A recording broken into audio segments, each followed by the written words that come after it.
Patrice Jean, bonjour. Bienvenue dans ce nouveau portrait d'Éléments. Alors, à la rédaction d'Éléments, pour nous, ne fait aucun doute. À la question « Quel est l'écrivain français contemporain le plus talentueux et le plus susceptible de marquer son temps ?», la réponse fuse, c'est Patrice Jean.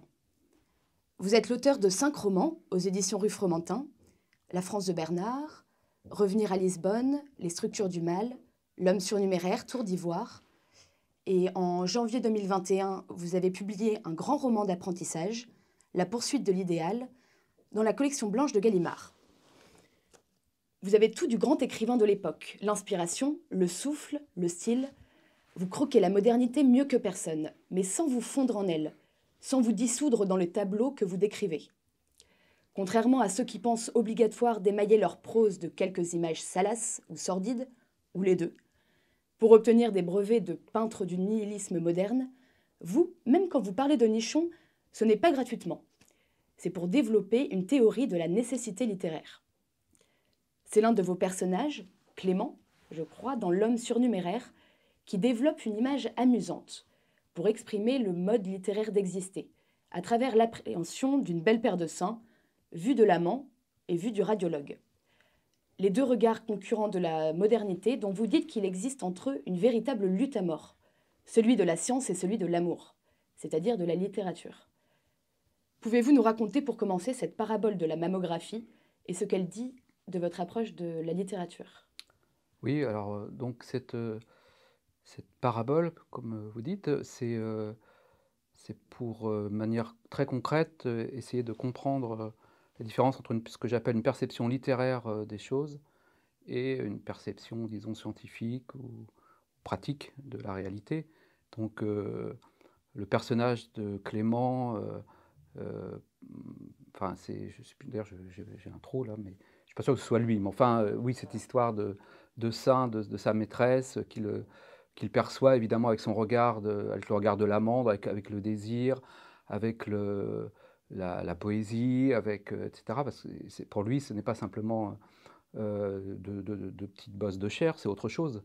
Alors que pour le mammographe, effectivement, pour lui, ces seins ne sont que, des excroissances, mammaires, enfin, et ils n'ont pas il n'a pas un rapport sensible au sein de cette femme. Par conséquent, je pensais que c'était une bonne façon de parler de la perception littéraire. La perception littéraire, c'est quand on a une approche, sensible du réel et que ce réel nous intéresse dans la mesure où il nous affecte et où il nous touche, où il nous fait rêver, il a quelque chose de beau, ou au contraire de laid, enfin, donc c'est notre rapport à la réalité, c'est la perception qu'on a de cette réalité, c'est au fond ce que j'appelle la perception littéraire, qui est très différente, encore une fois, d'une perception scientifique. Dans la perception scientifique, il n'y a pas de recherche de l'affect, ni de la beauté. Même si une démonstration mathématique peut être, belle, c'est après coup qu'on va la qualifier de belle. Au moment où le mathématicien fait ses recherches, il n'a pas pour objet, enfin pour but de découvrir la beauté. C'est comme un effet, second de sa démonstration. Alors que dans la littérature et dans la perception littéraire du monde, poétique, c'est notre rapport, sensible au monde qui est le plus important. Et donc les seins, c'était très pratique. Jolie Et métaphore. Et donc, dans la poursuite de l'idéal, le roman que vous avez publié chez Gallimard, votre héros, Cyril Bertrand, se trouve à un moment crucial de sa vie que connaissent la plupart des jeunes gens. Il termine ses études et ne sait pas encore ce qu'il va devenir après une licence de lettres modernes et une formation de gestion et de droit. Pour vous, Patrice Jean, comment c'était l'orientation post-bac ? Aviez-vous déjà l'envie de devenir écrivain ? euh, au post-bac, non. Enfin, après le bac, non. Je pense pas, tout de suite. Enfin, c'est venu assez vite, vers l'âge de 20 ans. Vous savez, quand on commence vraiment à découvrir la littérature, la philosophie, la pensée, et qu'on se dit que c'est ça qui est important. Et à ce moment-là, oui, par admiration pour les écrivains que je lisais, J'ai commencé, un peu comme tout le monde, moi aussi, à noter quelques petites réflexions, quelques petites histoires, quelques petits poèmes, et avec l'idée qui n'a cessé de grandir, que c'était l'unique but pour moi, hein, de ma vie, ce serait d'écrire et d'explorer la sensibilité, le monde, comprendre la vie à travers des formes romanesques ou poétiques, ou voilà. Au départ, je ne pensais pas d'ailleurs écrire des romans. Enfin, j'ai vraiment pas commencé dans le roman. J'écrivais plutôt des pensées brèves, des fragments, voire quelques poèmes et quelques petites nouvelles. Et je me disais non, je suis pas un romancier. Et en fait, j'y suis venu un peu avec le temps, parce que je pense que pour écrire des romans, il faut quand même une expérience, avoir vécu un certain nombre de choses, avoir vu beaucoup de choses pour pouvoir en faire le matériau de sa forme romanesque. Oui, effectivement, parce que le premier roman publié, Rue Fromentin, c'était en 2013. Mais je crois que ce n'était pas le tout premier roman. Celui-ci, vous l'avez publié, alors c'était un livre collectif, je crois, en 1993, avec deux amis, Benoît Richard et Christophe Bonneau. C'est un recueil ironique des pensées de Thierry Roland et Jean-Michel Larquet, commentateurs sportifs de football. Vous avez 27 ans, et déjà cette plume ironique, satirique et mordante. Alors j'aimerais savoir ce que vous inspire cette citation d'Albert Camus. Tout ce que je sais de la morale, c'est le football qui me l'a appris. Alors, je ne suis pas sûr que je reprendrai cette phrase d'Albert Camus, ou alors, la force du football, c'est que, non pas que le foot va donner une morale aux joueurs, mais on observe, c'est une des premières comédies humaines qu'on observe finalement. Une équipe de foot, d'ailleurs, quel que soit le sport, hein. Parce qu'il y a quand même, dans le foot, il y a quand même des joueurs, enfin des jeunes joueurs, hein, quand on commence à jouer, qu'on a 12-13 ans, qui veulent le ballon pour eux, vous voyez, et puis d'autres qui ont compris que le foot c'était un sport collectif. Donc et puis il y a les entraîneurs, il y a les gens qui sont sur la touche, qui vous crient dessus. Donc c'est déjà une sorte de petite école de la vie en ce sens-là. Non pas parce que les gens du foot auraient une morale supérieure au reste de la société, ce que je ne crois pas du tout. Je ne sais pas ce que vous voulez dire exactement, Albert Camus, mais bon, il n'a peut-être pas vécu, c'est pas qu'il a peut-être pas, il n'a pas vécu au même moment que moi. Mais oui, alors il y a quand même des choses concernant le foot, si on y réfléchit un petit peu, qui peuvent, se, qui peuvent avoir des liens avec la littérature. Je ne sais pas si vous connaissez bien le foot, Hmm, pas sans très plus. très bien. Voilà. Donc dans le foot, Ce que j'avais vu, c'est qu'il y avait un petit peu aussi de philosophie et football parfois. Je crois qu'il y a une... oui, il y avait pour une philosophie du football dans le Hmm. petit livre. Mais pour revenir au petit livre, c'était vraiment les commentaires de Thierry Roland et Jean-Michel Larquet, enfin, avec deux amis, on regardait les matchs. En fait, en regardant à peine les matchs, hein, on prenait en note, dès qu'on entendait une phrase qui nous faisait rire, hop, on la notait, puis on se dit, celle-là, est-ce qu'on va la mettre dans notre livre, etc. Et alors, pour revenir, oui, à ce que je voulais dire, c'est qu'au foot, par exemple, quand le but, c'est de marquer un but, mais c'est aussi de développer, de faire avancer le ballon. Et pour faire avancer le ballon, les joueurs se font des passes. Et il y a des passes qu'on appelle téléphonées. Parce que l'équipe adverse comprend très bien que le joueur 6 va donner le ballon au joueur 8. Donc évidemment, il peut intercepter le ballon. Et on dit téléphoner. Et pour moi, ces passes téléphonées, c'est un peu l'équivalent en littérature du cliché, si vous voulez. Le cliché, c'est ce à quoi on s'attend, ce qui ne surprend pas.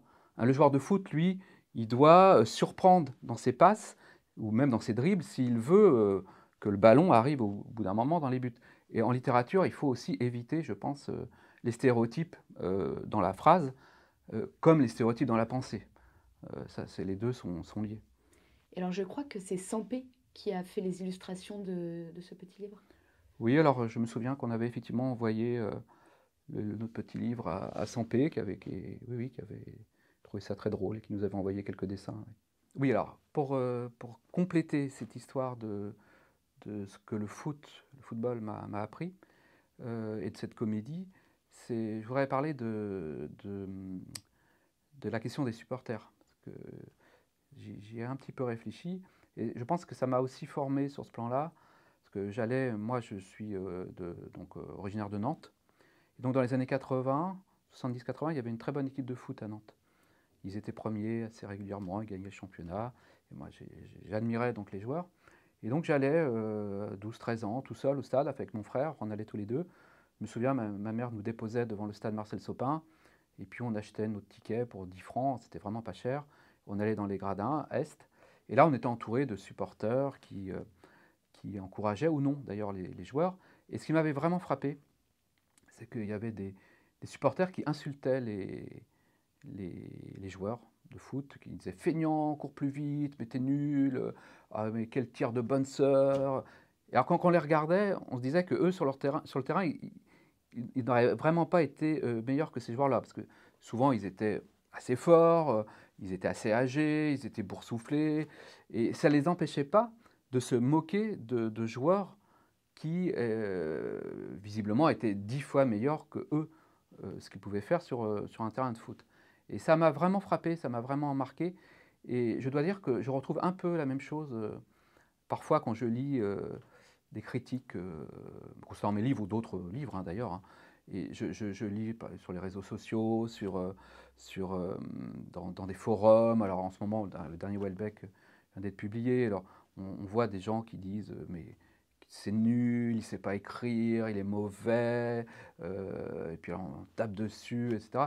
Et je me dis, mais en fait, c'est les mêmes, en fait, que ces supporters qui étaient dans les tribunes, dans les gradins, et qui hurlaient sur des joueurs qui jouaient 10 fois mieux qu'eux. Et je me dis, mais enfin, c'est les gens qui sont derrière leur ordinateur et qui disent tel écrivain ou ou Michel Houellebecq. À mes yeux, je sais que chez Aliment, il y a des débats concernant Houellebecq. J'ai même participé. Auquel vous aviez Oui, oui, participé. bien sûr. Donc, mais moi, je considère que c'est un écrivain important. Et donc, quand je lis que Houellebecq, c'est un déchet de la société, là, je repense à ces supporters et je me dis, au fond, cette comédie humaine que j'ai vue très jeune, et qui, moi, me faisait rire, parce que je me souviens que mon frère et moi rions beaucoup de ces supporters, parce qu'on les regardait, on disait, s'ils étaient sur le terrain, qu'est-ce qu'ils feraient? Ils taperaient dans le ballon partirait à 3 mètres, ils seraient incapables de courir. Donc, il faudrait quand même qu'ils restent à leur place. Et là, la critique et les critiques, et comme chacun devient critique, qui se moque, qui ricane, ça me fait penser à ça. Donc voilà ce que le foot m'a permis de voir assez jeune, en fait, très tôt. Et cette volonté, finalement, assez étrange de cette passivité. Parce que qu'est-ce qu'un supporter? C'est quelqu'un qui est passif, finalement. Il est assis dans son fauteuil, il regarde les autres courir.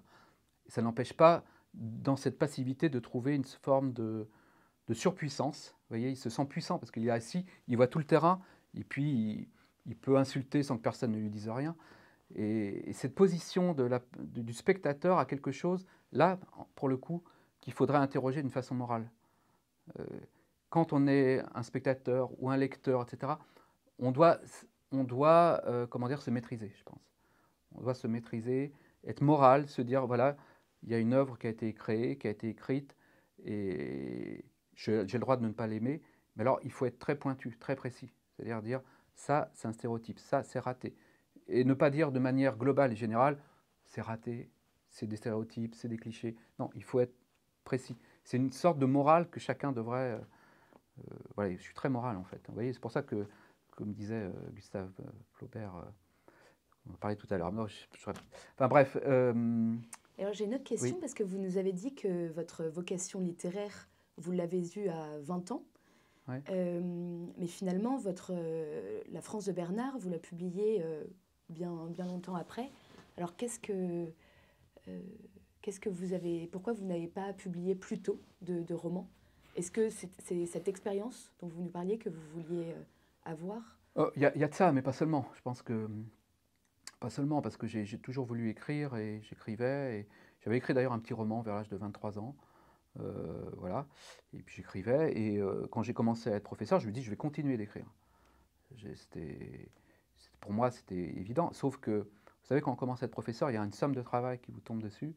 Et j'étais épuisé et j'essayais de mener les deux de front et j'arrivais pas en fait. Il m'a fallu un peu de temps pour refaire surface et me dire maintenant j'ai dû.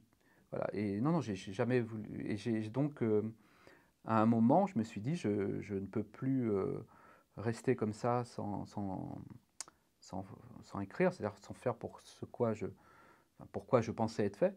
Et donc, à un moment, je me dis, bon, je ne vais plus partir en vacances.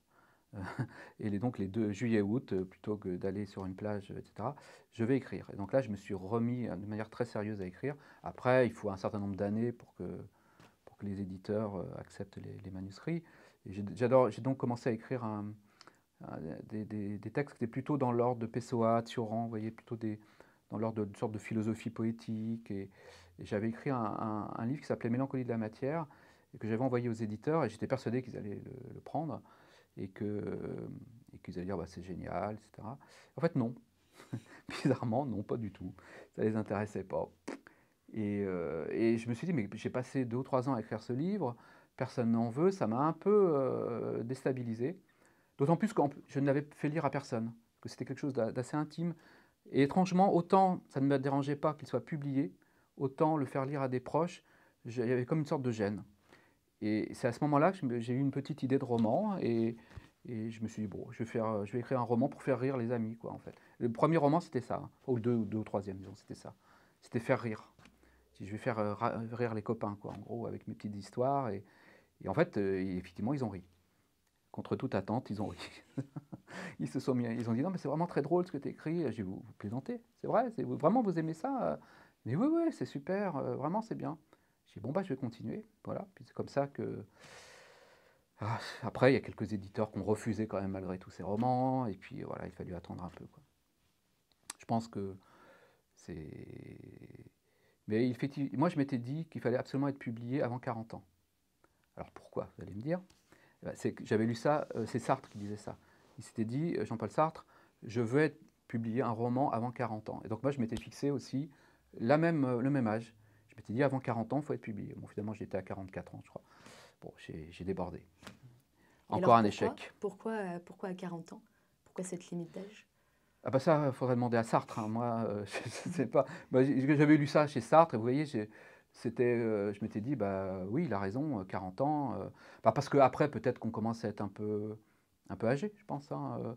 Et là, moi, par exemple, à l'âge qui est le mien aujourd'hui, je me dis qu'il faut le faire le plus vite possible, qu'il faut écrire tout ce que je peux écrire pour rattraper un peu le temps perdu. C'est pour ça que j'écris beaucoup. Et on prend conscience qu'il n'y a plus beaucoup de temps. Ma vie est presque finie maintenant. Donc, Donc vous écrivez dans l'urgence. ouais, c'est ça, dans l'urgence. Et puis, non, mais, puis aussi, passer à un âge, on se dit, j'ai vécu, donc maintenant je peux en parler. Je sais ce que c'est, quoi. Je sais ce que c'est que la vie. Je peux en parler. J'ai vu ce que ça voulait dire d'avoir 20 ans, 30 ans, 40 ans, ce que ça voulait dire de vieillir, ce que ça voulait dire être en couple, ce que ça voulait dire être rompre, etc. J'ai vu beaucoup de milieux. Et avec cette expérience-là, comme je disais tout à l'heure, on peut maintenant écrire sans forcément aller faire des recherches. Alors que quand le premier roman que j'avais écrit, c'était vraiment un roman, j'avais 22 ans, de l'imaginaire en fait, hein, parce qu'à 22 ans, mon expérience était plus limitée que maintenant.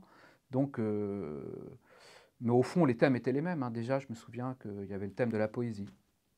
Je me souviens que j'avais traité ça, le thème du pessimisme. Enfin, j'avais déjà les mêmes thèmes, ils étaient embryonnaires. Déjà, je parlais de Léopardi, dont je parle dans le dernier roman. Donc j'avais déjà, enfin j'étais celui que je suis aujourd'hui, mais en plus embryonnaire en fait. Et, et voilà. Et donc 20 ans après, vous publiez votre premier roman, La France de Bernard. Entre-temps, vous êtes devenu professeur de français. Alors vous avez vécu peut-être la baisse dramatique du niveau orthographique, des réformes absurdes de l'apprentissage du français et de simplification de la grammaire. Vous écriviez « L'élan vital de l'été s'était brisé sur la sauvagerie de l'être humain, encadré et protégé par les structures de l'État, l'éducation nationale ». Alors moi, je voudrais savoir quel regard vous portez de l'intérieur sur l'éducation nationale. Ça c'est une vaste question, hein, parce que c'est toute une vie dans l'éducation nationale. Euh, alors oui, j'ai écrit un roman qui devrait être publié dans quelques mois, dans un an, je ne sais pas, enfin sur cette question. un roman satirique qui aborde l'éducation nationale du point de vue de ce qu'il, enfin, comment dire, du grotesque, de la comédie, de, euh, bon, on peut évidemment beaucoup critiquer hein, l'éducation nationale, tout en ajoutant tout de suite que c'est extrêmement compliqué en réalité. C'est extrêmement compliqué de transmettre des savoirs, à des adolescents ou des enfants qui ont tant d'autres sources comment dire, de divertissement par ailleurs. Vous voyez, je pense je sais pas, il y a 60 ans, un enfant qui rentrait chez lui, bon, il pouvait certes aller jouer dehors, mais une fois qu'il était chez lui, ben, il avait quelques livres pour lire, etc. C'était peut-être plus facile d'enseigner à ce moment-là. Là, quand l'enfant rentre chez lui, il a l'ordinateur, il a Facebook, etc. Donc, c'est compliqué. Alors, ensuite, il est vrai que les réformes ne sont pas toujours dans le bon sens, sans doute, mais là-dessus. Mais justement, est-ce que des études montrent que les jeunes Français lisent de moins en moins? Quelle est votre solution pour faire aimer la littérature aux plus jeunes? Est-ce que vous pensez que c'est le rôle du romancier ou bien est-ce que c'est le rôle du professeur? Alors, là-dessus, moi, je pense qu'on peut pas, en fait. Hein. Je pense qu'on peut pas faire aimer la littérature. C'est, comment dire, on peut pas faire aimer quelque chose. Euh, Prenons n'importe quel exemple, ce sera toujours ça. Vous pouvez expliquer à quelqu'un pourquoi, par exemple, un paysage est très beau. Vous pouvez lui dire, regarde la lumière, la crête des montagnes, la forêt en dessous, le vert. Vous pouvez lui dire. Mais s'il ne ressent rien, vous voyez, si on revient à cette question de la sensibilité, de l'affect, etc. Si lui dit oui, c'est beau, mais je m'en fous, et c'est vrai pour tout. Donc c'est la même chose avec la littérature. Vous pouvez montrer effectivement à des élèves ou à qui que ce soit que tel poème est magnifique, qu'il est justement qu'il n'est pas dans le cliché, que c'est extrêmement bien vu, l'observation, que l'image est étonnante, etc., etc. Et puis, si la personne ne ressent rien, c'est possible. Et je pense, après quelques années d'enseignement, que non, on ne peut pas, en fait. Hein. Ce qu'on peut faire, c'est justement ce que je viens de dire, c'est-à-dire expliquer un texte, essayer de montrer les beautés du texte, son humour, son ironie, etc. Le faire aimer, là, ça relève plus de la transmission, ça relève vraiment de chaque individu, je pense. Donc c'est quelque chose de... C'est vrai avec les êtres humains, hein, vous savez, vous pouvez dire cette personne-là est admirable, expliquer toutes ses qualités, et l'autre vous dira non mais moi je ne peux pas le saquer, tu auras beau me dire tout ce que tu veux, je ne l'aime pas, et voilà. Donc je pense qu'on ne peut pas. C'est vraiment là, on bute sur quelque chose qui est l'individu. L'individu avec ce qu'il aime, ce qu'il n'aime pas, son histoire, son passé, et ce qui fait qu'il aimera ou qu'il n'aimera pas tel ou tel auteur. Et d'ailleurs, on le sait tous parce que on a tous des grands classiques qu'on n'aime pas trop. Je ne vais pas les citer, moi, il y en a quelques-uns que j'aime pas. Enfin, je sais pas que j'aime pas, mais je ressens pas grand-chose, si vous voulez. Bon, si, je peux citer, par exemple, bon, encore une fois, je le respecte, pour moi, c'est un très grand écrivain, mais je ne suis pas sensible, par exemple, c'est Kafka. Kafka, je peux le lire, ça m'ennuie en réalité. Je vois bien que c'est un génie, hein, entendons-nous bien, hein, parce que j'imagine quelqu'un qui regarde la vidéo, il va dire quel crétin, c'est Patrice Jean, il critique Kafka et tout. Mais non, c'est pas ce que je veux dire. Je reconnais le grand écrivain, simplement, j'y suis assez peu sensible. Il y en a d'autres. Il y en a d'autres qui sont comme ça. Et moi, j'ai des amis, par exemple, qui trouvent que Madame Bovary, c'est pas un grand roman. Ils sont pas plus sensibles que ça. Pour moi, c'est le plus grand roman qui a jamais été écrit. Enfin, ça me dépasse qu'on puisse pas aimer Madame Bovary. Je comprends pas. Mais voilà, on a et pourtant des gens qui aiment la littérature vont vous dire, bah non, ça me plaît pas tant que ça. On peut penser à Candide, par exemple, de Voltaire. Je sais qu'il y a beaucoup de gens qui n'aiment pas Candide. Moi, je trouve que c'est extraordinaire. Et j'ai beau leur dire, ils me disent non, j'aime pas. Donc, vous voyez, on peut pas faire aimer. En fait, c'est ça. Oui, mais peut-être qu'avec les jeunes gens, il faut d'abord développer, éduquer leur Oui, sensibilité avant qu'ils puissent émettre un avis sur ce qu'ils aiment ou n'aiment pas. Sinon, on sombre tout de suite dans le relativisme. bien sûr, bien sûr. Non, mais bien sûr, il faut développer la sensibilité. Non, peut-être m'a fait comprendre. J'envisageais peut-être un peu plus. Enfin, moi, j'ai quand même des élèves qui ont 16, 17 ans, qui ont déjà une sensibilité un peu un peu développé. Mais oui, il faut le faire, hein. Encore une fois, ce que je disais, il faut montrer les choses. Mais alors je pense que l'inconvénient de l'enseignement, c'est qu'on a des classes quand même de 30 ou 35 élèves. Et je pense que ça serait plus facile, évidemment, si j'étais seul avec un élève, vous voyez, ou deux, et que je les ai pendant toute une année, et qu'ils aient une grande confiance en moi. Et là, je pense que je réussirais, si vous voulez, avec des promenades, avec des textes, à leur faire vraiment aimer. Mais en les ayant de manière continue, et non pas 4 heures par semaine avec 35 élèves, où là, on n'a pas un rapport d'intimité. Et la littérature, c'est quand même un rapport de singularité à singularité. Quand on lit un livre, on est seul avec l'auteur, finalement. De maître à élève. De maître à élève ou d'ami à ami, mais en tous les cas un rapport de deux singularités.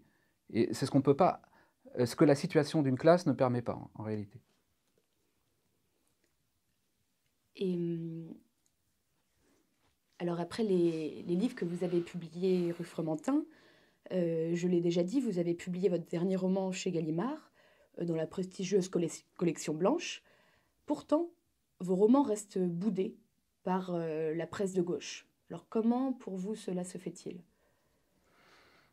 Alors là, je ne sais pas exactement. Je suppose que les choses sont assez simples. C'est que je suis les critiques qui me disent du bien de mes livres sont plutôt à droite. Par conséquent, la gauche ne va pas s'intéresser à moi. Je pense que c'est ça.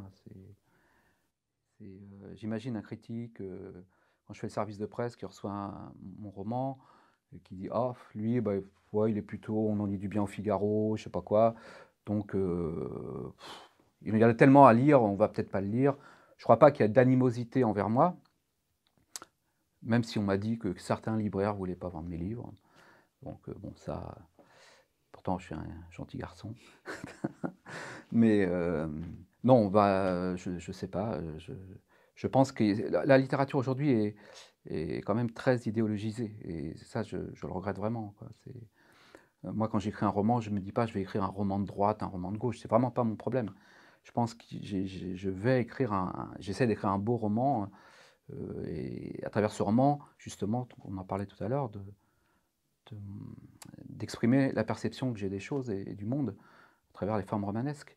Je pense pas qu'il soit ni vraiment très à droite, ni vraiment très à gauche. Même si évidemment, j'ai un peu tendance à titiller le progressisme et cetera, mais pour une raison assez simple, c'est que culturellement, c'est lui qui domine. Donc je pense que tout écrivain sérieux doit, doit rentrer, dans l'art de ce qui domine, parce que tout ce qui domine, c'est quelque chose qui finit par écraser et qui finit aussi par devenir un stéréotype, un cliché dont je parlais tout à l'heure. Donc quand les stéréotypes et les clichés, sont du côté de la gauche, il faut taper dessus. Quand ils seront du côté de la droite, peut-être dans 20 ans, il faudra taper dessus, quoi. Voilà, c'est le mais enfin, taper dessus, entendons-nous bien, c'est pas le but premier. Le but premier, encore une fois, c'est de faire un beau roman, mais faire un beau roman en reprenant tous les clichés de l'époque, sans prendre de distance par rapport à eux, c'est un peu compliqué. C'est un peu compliqué, je pense. Je sais pas si j'ai répondu à la question. Si? Et alors venons-en peut-être à vos inspirations littéraires. Vous avez cité tout à l'heure Madame Bovary. Alors moi, je voudrais vous demander des 3 figures tutélaires, en tout cas peut-être les vôtres, du roman français, Balzac, Stendhal et Flaubert. Laquelle vous a la plus influencée et que devez-vous à chacune des 3? Parce que votre dernier roman, on l'a beaucoup comparé à Stendhal et notamment votre héros à Julien Sorel. Vous revendiquez pour l'écriture et ce qui est de la maîtrise du style pour Flaubert. Et puis vos fresques humaines se rapportent quand même beaucoup à celles de Balzac. Vous décriviez tout à l'heure le football comme une comédie humaine. Alors est-ce que vous pouvez nous en dire un peu plus? Alors, oui, alors pour la poursuite de l'idéal, j'avais vraiment en tête d'écrire un peu une sorte de Rouget le Noir, contemporain, en fait, hein. Je reprends un personnage comme ça qui vient plutôt de classe populaire et qui va essayer de réussir. Alors je lui ai quand même ajouté une difficulté supplémentaire, c'était qu'il veut devenir poète, plus réussir sa vie, bon c'est totalement fou. Donc ça c'est le côté, stendhalien avec le regard un peu ironique. toute proportion gardée, hein, comme on entend bien. Mais alors effectivement, moi le romancier qui m'a le plus marqué, c'est Flaubert, oui. Alors je suis venu à Flaubert par la correspondance d'abord. Pendant longtemps, j'ai surtout lu sa correspondance. Et je lisais ça, enfin j'avais l'impression de vivre avec Flaubert, quoi, en fait. Je lisais ses lettres, je connaissais tous ses amis, sa famille. C'était vraiment un livre de chevet, quoi, que je reprenais régulièrement. Il y a des milliers de lettres, donc j'avais l'impression d'être presque dans l'intimité de Gustave Flaubert. Et c'est pas si vieux que ça que je me suis dit que, au fond, non, quand même, l'œuvre principale de Flaubert, c'était quand même ses romans, quoi. C'est là qu'il était le plus grand, encore plus que dans sa correspondance, parce il recréait un monde, alors que dans les lettres, bon, bah, c'est Flaubert à un moment T1 où il va dire ce qu'il pense. Donc, alors, évidemment, c'est drôle, c'est spontané, c'est extrêmement bien écrit. Je dirais que les lettres de Flaubert sont stendhaliennes, au sens où il écrit comme ça, comme l'inspiration lui dicte d'écrire. Et c'est très brillant, c'est très drôle. Mais il n'y a pas la construction romanesque, il n'y a pas la, la- les arrière-plans romanesques, il n'y a pas ce monde qui est devant nous quand on lit l'éducation sentimentale ou Madame Bovary ou Bouvard-Pécuchet. Quant à Balzac, oui, alors j'ai une admiration énorme, très grande pour Balzac, évidemment, comme toute personne qui écrit des romans, c'est totalement écrasant. Totalement écrasant. C'est presque une énigme pour moi, Balzac, hein. Tout ce qu'il a écrit, il est mort à 51 ans, je crois. Et il a une somme, enfin, Alors, pour revenir, chez Balzac, le moteur des personnages, c'est la passion, hein. Ces personnages vont jusqu'au bout de leur passion. Le père Grandet, ça va être l'avarice, l'ambition chez Lucien de Rubempré, etc. Bon. Sont des passions qui ont toujours été mis en scène dans la littérature. Ce qu'a découvert Flaubert, et d'ailleurs je crois que c'est Kundera qui en parle très très bien, c'est que lui c'est la bêtise.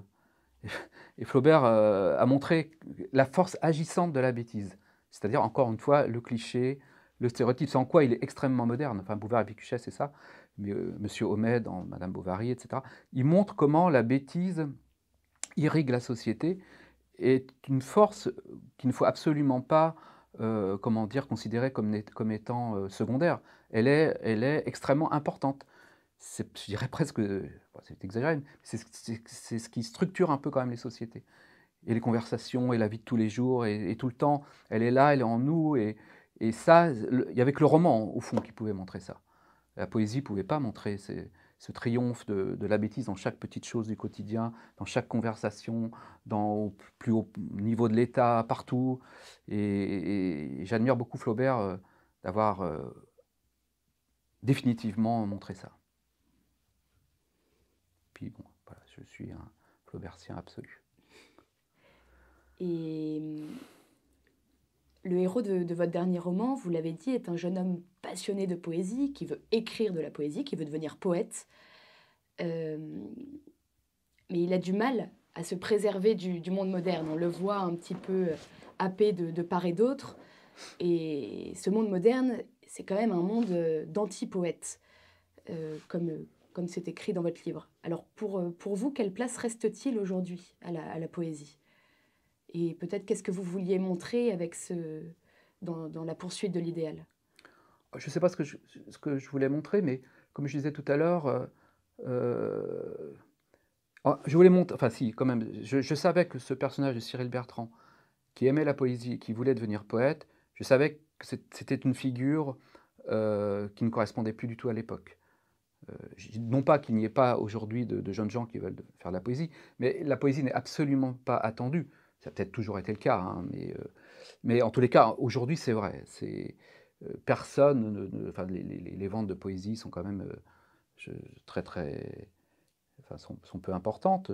Je crois que c'était Isabelle Gallimard qui m'a dit ça une fois, que Yves Bonnefoy, qui est peut-être un des poètes les plus connus, qui est mort il y a quelques années, de 3-4 ans, je ne sais plus, qui était un des plus connus, etc. Il n'a jamais dépassé 5000, je crois, en vente. Vous voyez. Donc, bon, ça donne tout de suite la mesure de ce qu'est la poésie aujourd'hui. Par conséquent, je voulais montrer que cette époque qui est très fière d'elle, enfin, qui quand même, qui fait la morale, hein, qui se croit supérieur à toutes les autres. En réalité, la poésie, elle s'en tamponne le coquillard, si je puis me permettre. Donc, donc en plus, d'un point de vue romanesque, c'était très intéressant parce que le héros était dans une situation de déséquilibre. Devenir poète aujourd'hui, c'est forcément être en porte-à-faux, forcément aller au-delà des ennuis. Donc, d'un point de vue romanesque, c'était très intéressant pour moi. Quant à la place de la poésie, oui, elle n'est pas très forte. Je le cite dans La poursuite de l'idéal, écouté une conférence de Jacques Réda, qui est aujourd'hui aussi considéré comme un des poètes importants. Il disait, moi, je ne me présente plus comme poète quand je vais dans des soirées ou je ne sais quoi, parce que poète, c'est rien. Aujourd'hui, c'est rien. Et ça m'avait vraiment frappé, parce que je me dis, voilà, le plus grand poète de l'époque peut-être, un des deux, trois plus grands, français, toujours vivant, et il dit, moi, je n'ose même plus me présenter comme poète. Et je dis, là, il y a quand même quelque chose d'intéressant à explorer, quoi. Et alors, est-ce que vous pensez que une des raisons de cette moindre place qui est laissée aujourd'hui à la poésie, c'est que contrairement au roman, elle s'est coupée du réel, du monde réel? Alors oui, il y a peut-être eu un peu ça, peut-être, oui. Il est vrai que, bon, avec la fin du 19e siècle, apparaît une poésie qui est de plus en plus hermétique, hein. Bon, ce serait peut-être long à expliquer, mais enfin, Arthur Rimbaud, après Stéphane Mallarmé, il est vrai qu'on comprend plus, enfin, c'est plus vraiment accessible, à moins de plusieurs lectures, et forcément, cette espèce, enfin, la poésie qui pouvait être la voix de ce que ressentaient les lecteurs, les gens simples, bah, voilà, c'est fini, si vous voulez, à partir de Mallarmé, et les surréalistes aussi, d'une certaine manière, sont parfois extrêmement complexes. Donc peut-être qu'il y a eu une erreur, je ne sais pas si c'est une erreur, mais enfin, il y a eu un- un petit divorce avec le public, mais il y a tellement d'autres raisons qui peuvent l'expliquer que c'est une parmi d'autres. Mais il est vrai que la chanson a repris un peu, hein, le besoin qu'ont les gens, je crois, que des textes parlent assez simplement et de manière brève de leurs émotions, de l'amour, de la mélancolie. Vous voyez, les gens tout le monde a besoin de ça, quoi, des petits textes, pas forcément de lire un roman qui va prendre des heures, mais d'entendre une mélodie avec. Voilà, bon, le rap a repris un peu aussi la question du rythme et ça doit être quelque chose profondément ancré dans l'être humain, je pense. Et alors nous avons parlé des romanciers, nous avons parlé un petit peu de poésie. Je vois aussi dans vos livres, avec beaucoup d'ironie, une satire du pédantisme des universitaires, alors notamment avec le personnage du philosophe Gérard de Boissieu, mais aussi Pierre Beauséjour, qui est un pape un petit peu de l'intelligentsia, à la Bourdieu. On ressent dans vos romans, malgré cette critique, beaucoup d'inspiration philosophique. Suran, Schopenhauer. Est-ce que vous voudriez bien développer un petit peu sur vos inspirations philosophiques? Oui, alors bon, moi j'ai fait des études de philosophie, hein. J'ai pas fait d'études de lettres, en fait. Donc oui, je connais un petit peu la philosophie, un petit peu, oui. Mais alors, c'est pareil, enfin, ça m'intéresse vraiment de moins en moins, pour être franc. Je sais que c'est souvent l'inverse. On aime plutôt la littérature quand on est jeune, puis après, moi, c'est plutôt, je fais le chemin un peu inverse. Mais euh, alors, effectivement, Sioran et Schopenhauer m'ont beaucoup marqué. Enfin, les deux d'ailleurs, pour des raisons à la fois semblables et différentes. Euh, mais chez les deux, il y a un sens très, très pointu, du concret. Et, et j'ai perdu un peu le goût des concepts, pour être franc. Je pense qu'il y a aussi comme parfois un- un combat entre la philosophie et la littérature. Bon, parfois c'est la même chose, enfin, je veux dire, ils ont les mêmes thèmes, etc. Mais la littérature, c'est l'individu, vous voyez, et la philosophie, c'est l'homme. Mais en littérature, il n'y aura jamais un personnage qui sera l'homme. Ce sera toujours Frédéric Moreau, ce sera Lucien de Rubempré, ce sera le Père Grandet, ce sera, je sais pas moi, Madame Verdurin. On ne parle pas de l'homme. Et je crois qu'en parlant de l'homme, on rate quelque chose. Et c'est pour ça que je suis plus proche de la littérature. Mais alors, effectivement, Sioran, d'une certaine manière, c'était pas vraiment un philosophe, je crois. Je crois qu'il a divorcé assez tôt avec la philosophie. Mais oui, alors c'est plutôt ces philosophes-là qui m'intéressent, philosophes du concret, philosophes assez pessimistes, Je crois que Schopenhauer disait qu'une philosophie, on n'entend pas les cris de douleur, qu'il n'y a pas du sang, etc. C'est pas de la philosophie. Et il y a assez peu de philosophie où il y a des cris de douleur. Parce que les philosophes recherchent au fond soit la connaissance pure, enfin, soit la sagesse. Et moi, je ne crois pas du tout à la sagesse, hein. Alors là, c'est presque de l'escroquerie, hein, de parler de sagesse. Donc, la sagesse, c'est toujours au fond, je pense, quels que soient les philosophes qu'on aborde, c'est accepter le monde tel qu'il est, accepter que vous allez mourir, accepter que, bon, voilà, ils ont raison, hein, mais ça m'intéresse pas tellement. Et vous avez également... Alors, pardon, Oui, excusez-moi. excusez-moi. Il y a quand même, enfin, bon, je pense quand même que il y a d'autres philosophes, hein, Pascal, par exemple, j'ai beaucoup lu Pascal ou Montaigne. Il y a un philosophe dont je voudrais dire un mot parce que je pense qu'il est très important et qui n'est pas, à mon avis, assez connu, c'est Michel Henry. Euh, et lui, alors, pour revenir à ma petite parabole sur les saints, il est complètement là-dedans, en fait. Il a vraiment mis en garde l'humanité sur une vision uniquement scientifique du monde. Et il explique ça de manière très bien. Et en fait, je l'ai lu après ma petite parabole, donc je ne m'en suis pas inspiré. Mais après, quand je l'ai lu, je dis, ah non, mais c'est exactement ça, en fait. Et il a écrit une phénoménologie de la vie, où il essaie de décrire la vie individuelle telle qu'elle s'éprouve, avec cette impossibilité qu'on a de mettre nos passions à l'écart. Vous voyez, une passion, on ne peut jamais... si vous souffrez, vous ne pouvez pas dire, attends, non, j'arrête de souffrir, je mets ça là. On est comme pris par nos passions, on ne peut pas les mettre à distance. Et il analyse ce genre de... Enfin, cette condition humaine, et je trouve que c'est un philosophe qui devrait être plus lu. Et je le cite au début de Tour d'Ivoire. Et vous avez également contribué à l'ouvrage collectif Le Paradis français d'Éric Rohmer. Quelle est l'influence du cinéma et peut-être aujourd'hui des séries sur vous? Et comment agit cette influence, s'il y en a bien une? Alors, les séries, assez peu, hein. Dans La poursuite de l'idéal, j'ai un peu critiqué les séries. C'est pas trop c'est pas trop ce que j'aime. Mais votre héros, à un moment, Oui, oublie sa vocation de poète et écrit des scripts pour une pour des série séries. à succès. Voilà. En revanche, le cinéma ouais, m'a marqué comme tout le monde, je pense, hein.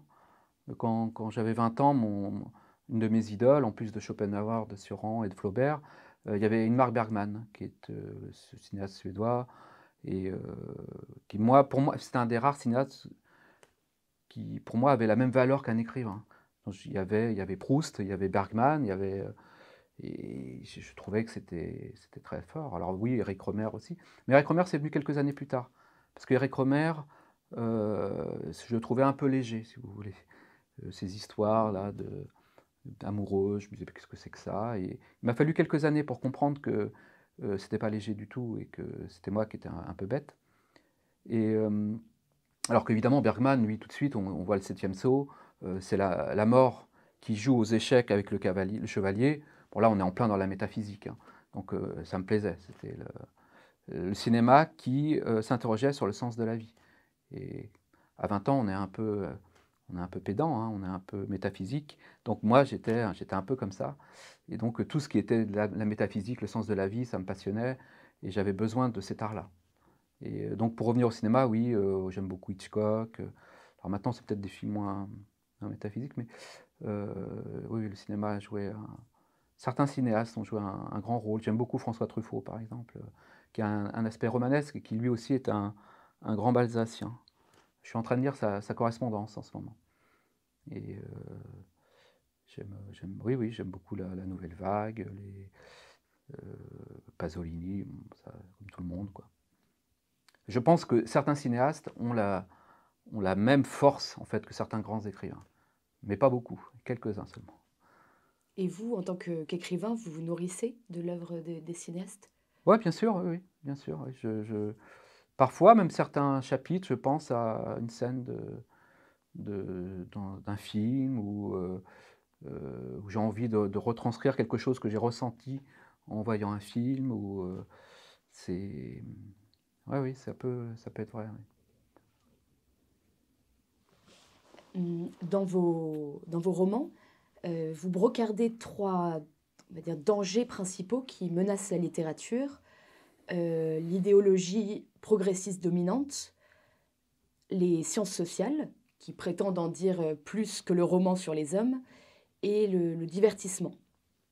Alors commençons par l'idéologie. À l'heure où tout doit avoir une utilité, l'époque demande à quoi sert la littérature. Avant de répondre qu'elle doit lutter contre le racisme, le sexisme, les préjugés, les stéréotypes, les discriminations, le réchauffement climatique, que sais-je encore. Et donc beaucoup de livres au service de cette idéologie dominante se multiplient. Vous rangez-vous du côté de Gustave Flaubert, bon, je crois que nous avons déjà la réponse, qui disait que la seule hauteur pour la vraie littérature était d'être amorale. Bah, je ne suis pas sûr. Alors, bon, je peux, je peux critiquer, je sais pas, je peux critiquer cette phrase de Flaubert, je vois bien ce qu'il veut dire, mais amoral, je ne sais pas. Je pense que, au fond, la littérature a quelque chose de moral, pas au sens où elle fait la morale, mais enfin dans le sens où elle essaie de voir, qu'on parle de comédie humaine, c'est bien, il y a déjà presque un jugement, hein. En revanche, apolitique, oui, d'une certaine manière. Euh, Comme je l'ai dit tout à l'heure, hein, c'est-à-dire que je ne suis pas sûr que le but de la politique, la littérature, ce soit pour un auteur de développer ses idées politiques. Encore une fois, ça peut être une retombée, accessoirement. Ça peut être un sujet, un thème. Le prochain roman que je vais publier, c'est un roman qui parle de politique, euh, qui essaie d'analyser ce qu'est le progressisme à travers donc un roman. Mais le but, c'est quand même d'écrire le roman, si vous voulez. Enfin, Proust disait ça aussi, hein. Il disait que la littérature ne devait pas être au service d'idées politiques. Alors lui, de son époque, c'était Barès. Il en voulait à Barès, qui demandait en 14-18 que les écrivains écrivent à la gloire de la patrie, hein, se mettent au service de la gloire de la France, etc. Et ça, ou prennent, voilà. Donc ça lui déplaisait. Effectivement, aujourd'hui, ça ne va pas être la gloire de la patrie, mais ça va être, comme vous disiez, le sexisme, le racisme, etc. Non, faut lutter contre ça. C'est pas bien. Ça m'énerve. Enfin, c'est pas possible, quoi. Si les gens ont envie de faire de la politique, encore une fois, ils peuvent en faire, hein. Moi, qui militent contre le réchauffement climatique, contre le sexisme s'ils veulent, contre le racisme, pour la gloire de la patrie s'ils veulent, etc. Mais qui laissent tranquille la littérature, qui ne l'utilisent pas à des fins politiques. En revanche, je pense que le roman ou la poésie doivent parler de la politique, doivent parler de la morale, mais avec leurs moyens, avec les moyens de la littérature, et subordonnant donc politique et morale au but premier de la littérature, qui est quand même en elle-même, qui est de faire des romans qui touchent, qui soient beaux, qui soient exaltants, qui soient lyriques, qui soient poétiques, et qui, comme on le disait en début d'entretien, relèvent d'une perception littéraire du monde.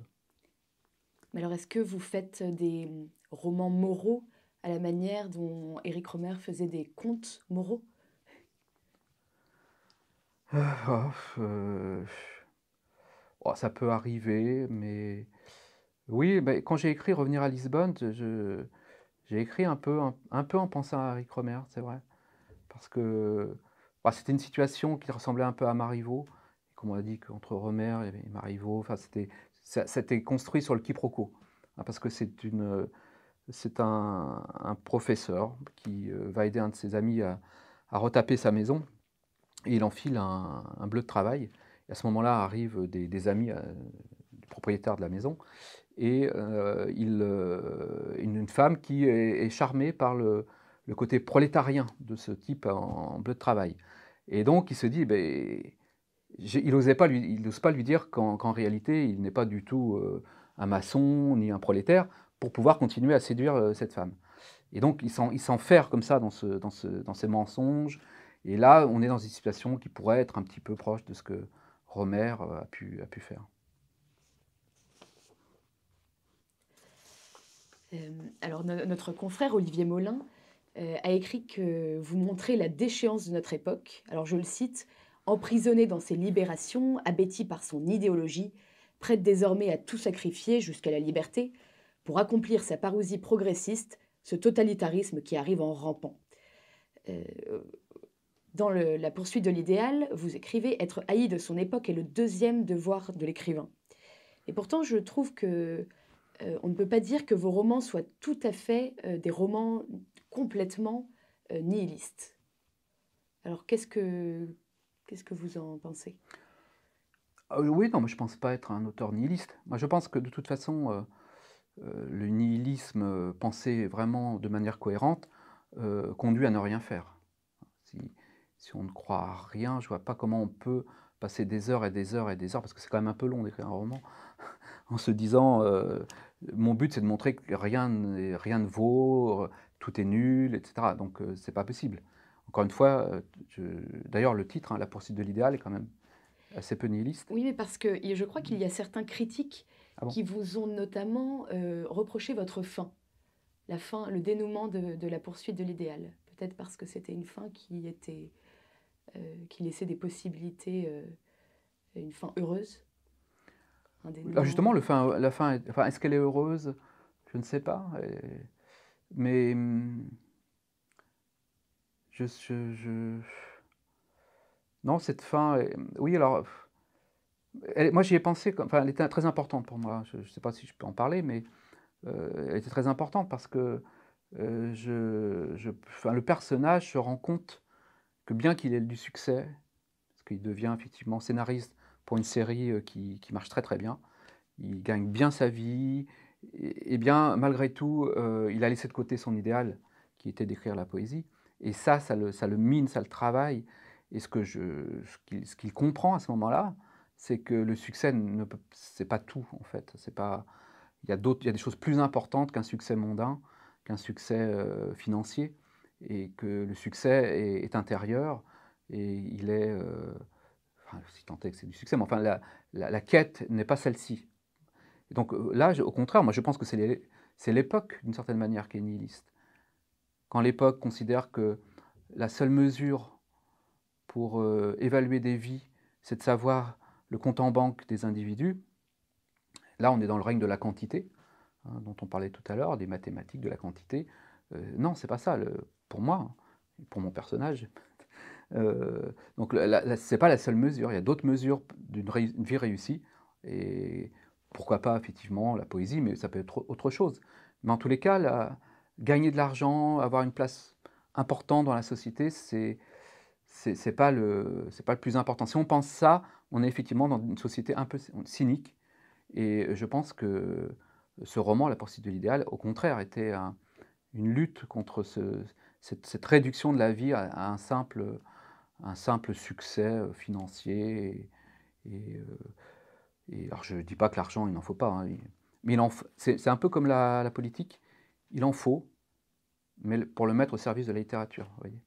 Moi, j'aimerais avoir beaucoup d'argent, non pas parce que je me dis: «Oh là là, je vais être riche, c'est super», mais parce que ça me permettrait d'avoir plus de temps pour écrire, voilà et que plus de temps pour lire et plus de temps pour l'art, et c'est ça qui est beau, enfin pour moi, hein, qui m'intéresse et de même pour la politique, ça m'intéresse, mais encore une fois, il faut la subordonner, pour moi, hein, à la question de la littérature.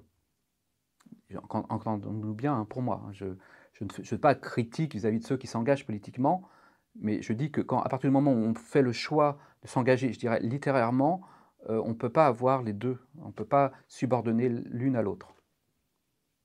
Euh, alors, Michel Houellebecq vient de sortir son dernier roman Anéantir. Est-ce que vous l'avez lu, Patrice Jean, et qu'est-ce que vous en pensez? Et puis j'aimerais aussi que vous me disiez quel est votre avis sur la comparaison qu'on fait souvent entre vous et Houellebecq. Vous êtes souvent comparés. Est-ce que c'est une comparaison qui est juste ou non? Alors, sur ce plan-là, effectivement, je pense que, on peut comparer Houellebecq à tous les écrivains français du XXIe siècle, parce que c'est un des écrivains principaux, donc et cetera. Moi, je pense que je suis, donc sur certains points proche de lui. Il y a 2 points, je pense, qui me rapprochent de lui. C'est d'abord, on a tous les 2 le même philosophe de référence qui est Schopenhauer Et puis, on a tous les deux un regard un peu ironique et satirique. Mais passé ces 2 points, je crois qu'on est extrêmement différents. Et je pense que c'est quand même une paresse de la critique de me rapporter à Michel Houellebecq, parce que Michel Houellebecq, on peut aussi le rapporter à je ne sais combien d'écrivains, hein, et donc là, c'est un peu étonnant pour moi, et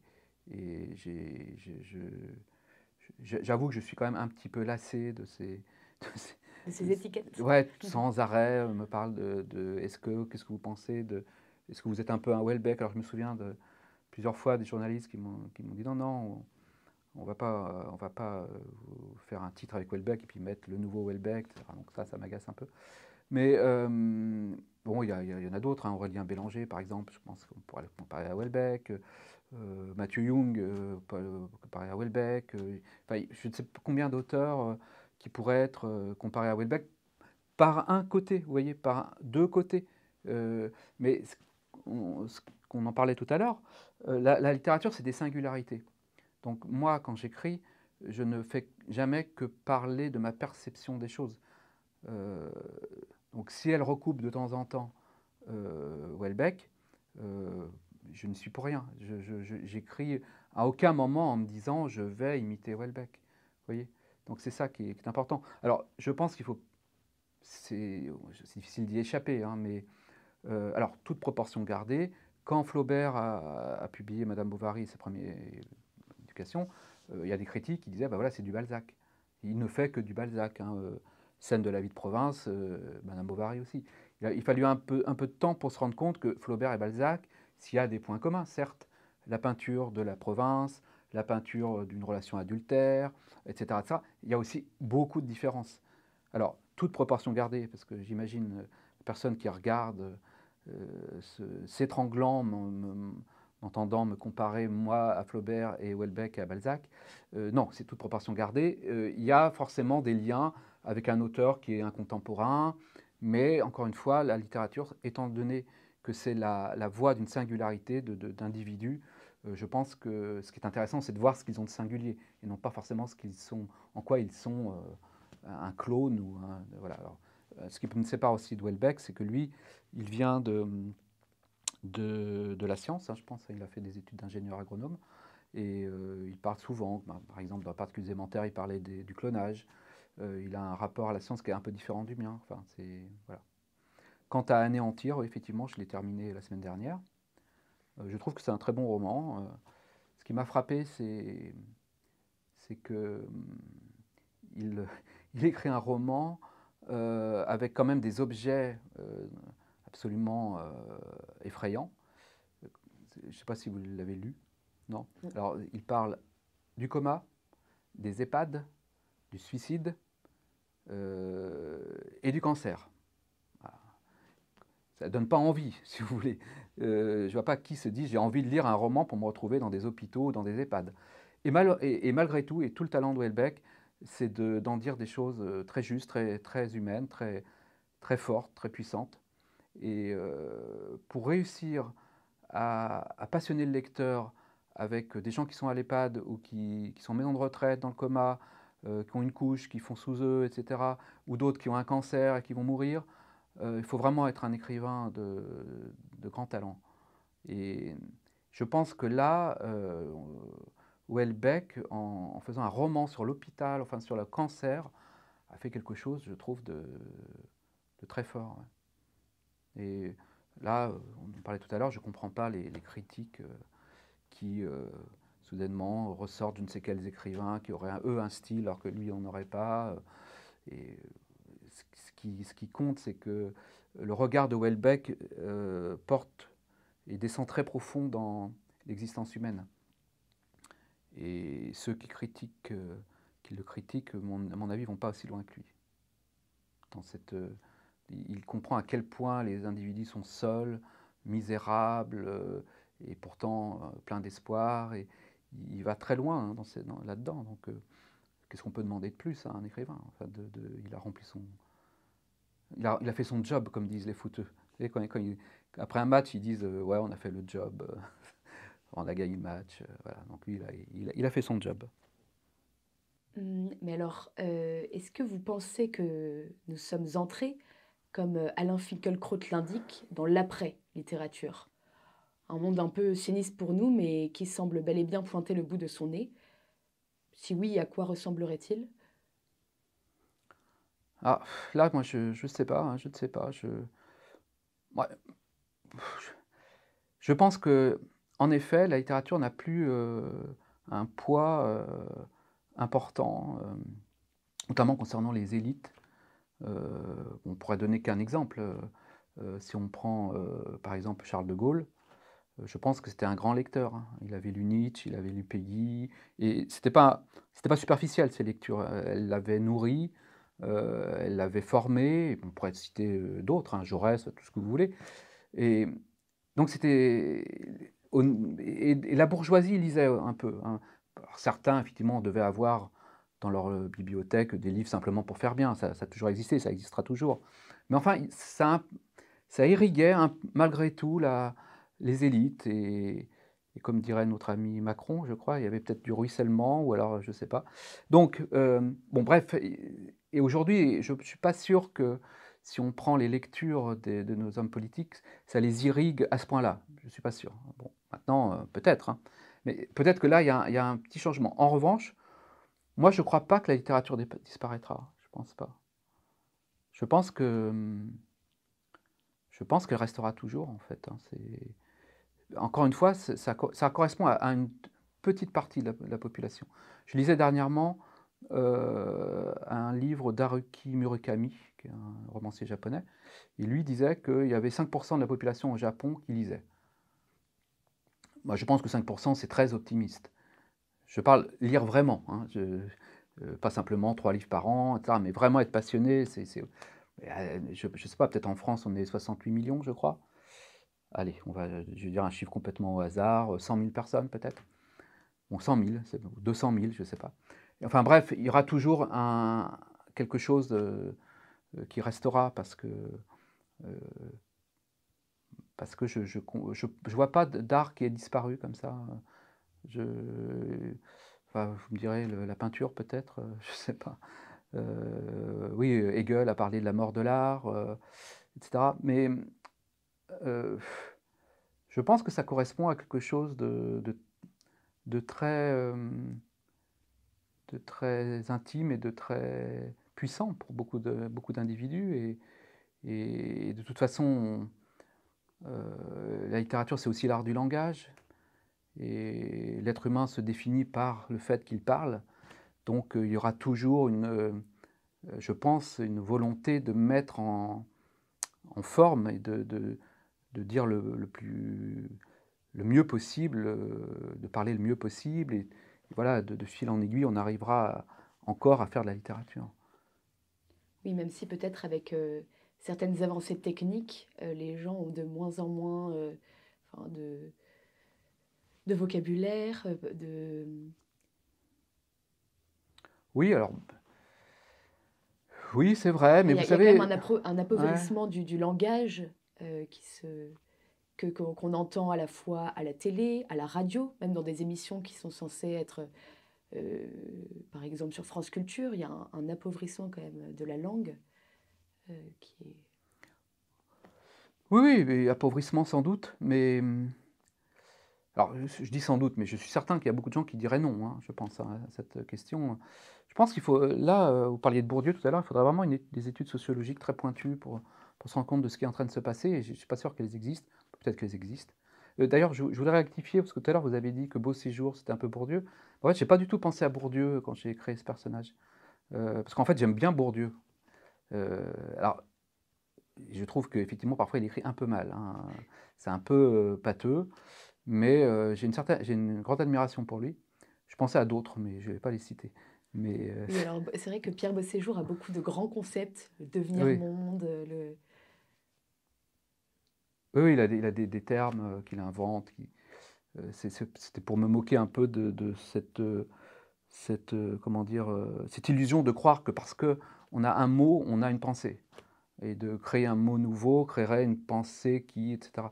Et, et je, bon, là, j'ai un peu dans une période de froid avec la philosophie, donc Bon, ça va passer, hein, je vais y revenir, mais là, je suis un peu en froid, donc j'ai tendance à m'énerver assez rapidement quand je lis des livres où mais vraiment, hein, je m'énerve, quoi. Je lis ça, je dis: «À quoi ça fait référence qu'il est en train de» c'est-à-dire que ça ne m'impressionne plus. Quand j'avais 20 ans, je lisais de la philosophie, j'étais impressionné et cetera et maintenant, j'arrive pas du tout à j'ai une sorte de scepticisme, hein, comme quelqu'un qui a été trompé, qui n'arrive plus à faire confiance à une personne qu'il a aimée, je suis un peu dans cette situation, mais si on en fait dans 5 ans, vous verrez, je serai plus gentil avec, la philosophie. Mais, non, pour revenir à la question de c'était quoi? De l'après-littérature. Oui, alors j'ai lu le livre d'Alain Finkielkraut, que j'ai trouvé très bien. Heu, je suis d'accord avec son constat, mais, je ne serais pas aussi pessimiste que lui dans le sens où pour moi, je pense que la littérature ne disparaîtra pas. Heu, Ouais, je crois que c'est une magnifique note voilà, c'est d'espoir pour finir voilà. l'entretien. J'ai toujours été pour l'espoir et l'optimisme. La littérature ne disparaîtra pas. Voilà. Merci beaucoup, Patrice Jean, de nous avoir accordé cet entretien. Et nous avons hâte de voir le nouveau roman apparaître sur l'éducation nationale. Ah, avant celui de l'éducation nationale, il y aura un roman en avril, qui s'appelle, le le Parti d'Edgar Winger, chez Gallimard et celui de l'éducation nationale sera un peu plus tard. Très bien. Voilà, bah, je vous remercie Alix et je remercie la revue Éléments.